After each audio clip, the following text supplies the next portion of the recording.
আমরা যখন হাত ধুইতে যাব আমরা হাত ধোবো না, আমরা উজু করে নেব, ঠিক না? আমরা কি করে নেব? উজু করে নেব। মোমেন কখনো কি থাকে না, নাপাক অবস্থায় থাকে না। কারণ আল্লাহ বলেছেন যারা মুতাতাহিরিন, যারা পবিত্র থাকে, আল্লাহ বলেন আমি তারে ভালোবাসি, আমি তারে ভালোবাসি, আমি তারে ভালোবাসি। আল্লাহ আকবার। সুতরাং আমরা কি করব? হাত মুখ সবসময় ধোইব। এখন ধোয়াটা হবে আমাদের উজু। বাথরুম থেকে আসলেন উজু করবেন, যখন খাওয়া দাওয়াতে বসবেন হাত ভালো করে ধোবেন, আপনি নামাজ পড়বেন 5 ওয়াক্ত নামাজ 5 বার আপনার জন্য উজু। আপনি যখন কোরআন তেলাওয়াত করবেন তখন উজু।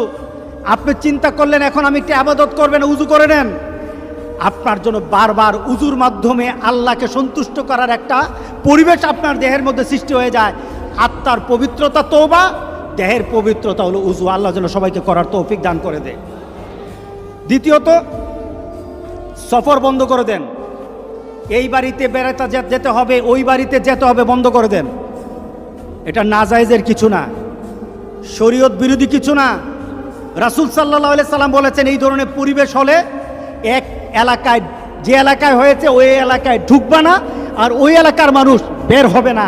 এটা রাসূলের কথা। এখন মহামারী কোনো এলাকায় নাই, গোটা পৃথিবীতে হয়ে গেছে।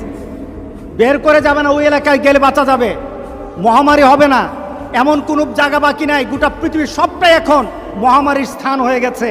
বাঁচতে হলে নিজেকে একটু কন্ট্রোল করে আল্লাহর কাছে সাহায্য চাইতে হবে। কার কাছে সাহায্য চাইতে হবে? আল্লাহর কাছে।